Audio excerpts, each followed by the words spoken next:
আসসালামু আলাইকুম ওয়া রাহমাতুল্লাহি ওয়া বারাকাতুহু। আলহামদুলিল্লাহি ওয়াহদাহু ওয়াসসালাতু ওয়াসসালামু আলা মান লা নাবিয়্যা বা'দাহু। আলহামদুলিল্লাহ। আলোচ্য বিষয় পর্দার সহিত নারীগণ। এই মর্মে মহান আল্লাহ তাআলা বলেন, আউযু বিল্লাহি মিনাশ শাইতানির রাজীম। ইয়া নিসাআন নাবিয়্যি লাস্তুন্না কাহাদিম মিনান নিসাই ইন ইত্তাকাইতুন্না ফালা তাখদা'না বিল قول فيطمع الذي في قلبه مرض وقلن قولا معروفا। হে নবীর বিবিগণ, তোমরা সাধারণ নারীর মতো নও। যদি তোমরা পরহেজগার হও তবে পরপুরুষের সাথে কোমল ও আকর্ষণীয় ভঙ্গিতে কথা বলবে না, তাহলে যাদের অন্তরে রোগ আছে তারা তোমাদের প্রতি কুবাসনা করবে। তোমরা সঙ্গত কথাবার্তা বলবে। সূরাতুল আহজাব আয়াত নাম্বার 33। وقرن في بيوتكن ولا تبرجن تبرج الجاهلية الأولى وأقمنا الصلاة وآتينا الزكاة وأطعنا الله ورسوله إنما يريد الله ليذهب عنكم الرجس أهل البيت ويطهركم تطهيرا। আর তোমরা নিজ গৃহে অবস্থান করবে এবং প্রাক জাহিলি যুগের মতো সৌন্দর্য প্রদর্শন করো না।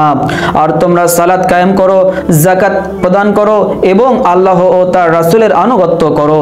হে নবী পরিবার, আল্লাহ তো কেবল চান তোমাদের থেকে অপবিত্রতাকে দূরীভূত করতে এবং তোমাদেরকে সম্পূর্ণরূপে পবিত্র করতে। সূরাতুল আহজাব আয়াত নাম্বার 33। এই মর্মে বিশ্বনবী মুহাম্মদ সাল্লাল্লাহু আলাইহি ওয়াসাল্লাম এর বাণী 1 নম্বর, ইয়াকুম ওয়াদখুল আলান নিসা, মহিলাদের নিকট একাকী যাওয়া থেকে বিরত থাকো। ফাকাল রাজুলুম মিনাল আনসারি ইয়া রাসূলুল্লাহি আফারাআইতাল হামওয়া। এক আনসার জিজ্ঞেস করলো, হে আল্লাহর রাসূল, দেবরের ব্যাপারে কি হুকুম? ক্বালাল হামুল মাউত, তিনি উত্তর দিলেন, দেবর হচ্ছে মৃত্যু তুল্য। সহিহুল মুসলিম 2172, আহমদ 17352। অন্য বর্ণনায় এসেছে দেবর মৃত্যু সমতুল্য। মৃত্যু থেকে মানুষ যেভাবে পলায়ন বা সতর্কতা অবলম্বন করে এক্ষেত্রে তাই করতে হবে। সহিহুল বুখারী 5232, সহিহুল মুসলিম 2172। 2 নম্বর, কোন পুরুষ কোন নারীর সাথে নির্জনে মিলিত হলে নিঃসন্দেহে তাদের তৃতীয় জন হয় শয়তান। তিরমিজি 1171। 3 নম্বর, জাবির রাদিয়াল্লাহু তাআলা আনহু হইতে বর্ণিত, রাসূলুল্লাহ সাল্লাল্লাহু আলাইহি ওয়াসাল্লাম বলেছেন, লা তালিজু আলাল মুগিবাতি ফা ইন্নাশ শাইতানা ইয়াজরি মিন আহাদিকুম মাজরাদ দাম।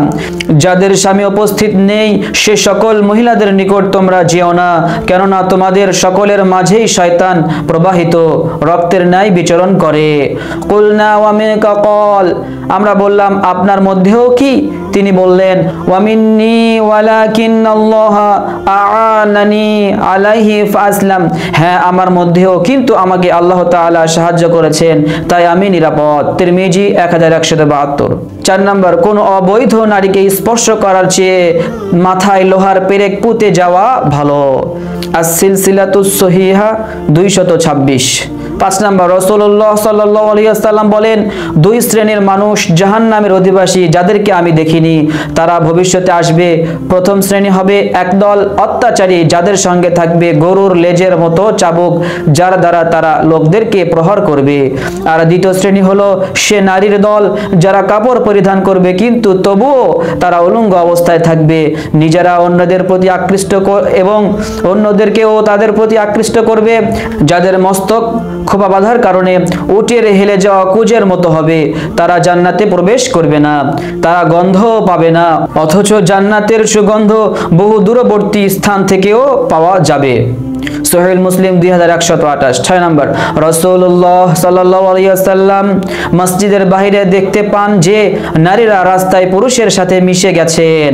তখন রাসূলুল্লাহ সাল্লাল্লাহু আলাইহি ওয়াসাল্লাম নারীদের বলেন, তোমরা অপেক্ষা করো, কারণ তোমাদের জন্য রাস্তার মাঝে হাঁটা উচিত নয়, তোমাদের জন্য হলো রাস্তার পাশ। এ কথা শুনে নারী দেয়ালে ঘেঁষে হাঁটা শুরু করে। তখন দেখা গেল তাদের অনেকের কাপড় দেয়ালের সাথে মিশে যেত। আবু দাউদ 5272। 7 নম্বর, কোন মহিলা যেন মাহরাম পুরুষ ছাড়া একাকিনী সফর না করে, তার নিকট যেন মাহরাম ছাড়া কোনো বেগানা পুরুষ প্রবেশ না করে। এ কথা শুনে এক ব্যক্তি জিজ্ঞাসা করলেন, হে রাসূলুল্লাহ সাল্লাল্লাহু আলাইহি ওয়াসাল্লাম, আমি অমুক অমুক যুদ্ধে অংশগ্রহণ করার জন্য সৈন্য দলে নাম লিখিয়েছি, অথচ আমার স্ত্রী হজের উদ্দেশ্যে রওনা দিয়েছে, এখন আমি কি করব? রাসূলুল্লাহ সাল্লাল্লাহু আলাইহি ওয়াসাল্লাম তাকে উত্তর দিলেন, তুমি তার সাথে বের হও। সহিহুল বুখারী 1862। 8 নম্বর, নারী গোপন জিনিস, সুতরাং যখন সে বাড়ি হতে বের হয় তখন শয়তান তাকে পুরুষের দৃষ্টিতে রমণীয় করে দেখায়। তিরমিজি 1137। 9 নম্বর, রাসূলুল্লাহ সাল্লাল্লাহু আলাইহি ওয়াসাল্লাম আমাদেরকে নিষেধ করেছেন যে আমরা যেন মহিলাদের নিকট তাদের স্বামীদের বিনা অনুমতিতে গমন না করি।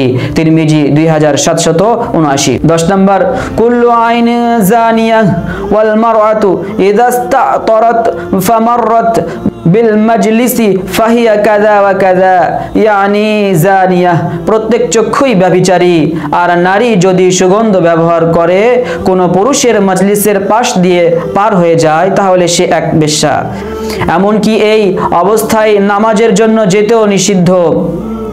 রাসূলুল্লাহ সাল্লাল্লাহু আলাইহি ওয়াসাল্লাম বলেন, যে মহিলা সেন্ট ব্যবহার করে মসজিদে যায় সেই মহিলার গোসল না করা পর্যন্ত কোনো নামাজ কবুল হবে না।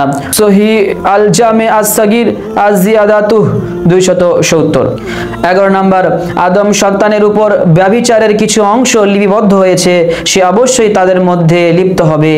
2 চোখের ব্যভিচার হলো দৃষ্টি, 2 কানের ব্যভিচার হলো শ্রবণ, মুখের ব্যভিচার হলো কথা বলা, হাতের ব্যভিচার হলো স্পর্শ করা এবং পায়ের ব্যভিচার হলো খারাপ উদ্দেশ্যে অগ্রসর হওয়া। আর অন্তর আশা ও আকাঙ্ক্ষা করতে থাকে, লজ্জা স্থান তাকে বাস্তবায়ন করে অথবা মিথ্যায় পরিণত করে। সহিহুল মুসলিম 2657। 12 নম্বর, মা মিন ইমরাতিন তাদউ সিয়াবাহা ফি গায়রি বাইতি যাওজিহা ইল্লা হাতাকাতিস সিত্রা বাইনাহা ওয়া বাইনা রাব্বিহা, যে নারী স্বগৃহ, স্বামী গৃহ বা মায়ের বাড়ি ছাড়া অন্য স্থানে নিজের পর্দা রাখে, কাপড় খোলে, সে তার ও তার রবের মধ্যকার পর্দা ও লজ্জাশীলতাকে বিদীর্ণ করে দেয়। তিরমিজি 2803।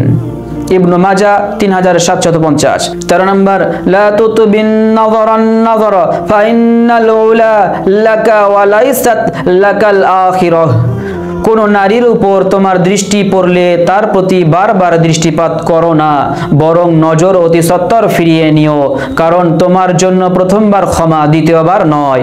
আহমদ 1369। 14 নম্বর, লানাল মুতাশাব্বিহিনা মিনার রিজালি বিন নিসাই ওয়া লানাল মুতাশাব্বিহাতি মিন নিসাই বির রিজাল, নারীদের বেশধারী পুরুষের উপর অভিশাপ এবং পুরুষদের বেশধারিণী নারীদের উপর আল্লাহর অভিশাপ। ইবনে মাজাহ 1904। সহিহুল বুখারী 5885, 6834, তিরমিজি 2784, আবু দাউদ 4097, আহমদ 1983। 15 নম্বর, যে নারী তার মাথায় এমন চুল বাড়তি লাগায় যা তার মাথার নয়, সে তার মাথায় জালিয়াতি সংযোগ করে। সহিহ আল জামি আস-সাগীর 2705। ওয়ামান তাশাব্বাহা বিকাউমিন ফাহুয়া মিনহুম, যে ব্যক্তি যে জাতির অনুকরণ করে সে সেই জাতির দলভুক্ত। আহমদ 5114। হে আল্লাহ, আপনি আমাদের মা বোনদেরকে সঠিকভাবে পর্দার সহিত পথ চলতে সাহায্য করুন। সুবহানাকাল্লাহুম্মা ওয়া বিহামদিকা আশহাদু আল্লা ইলাহা ইল্লা আনতা আস্তাগফিরুকা ওয়া আতুবু ইলাইক।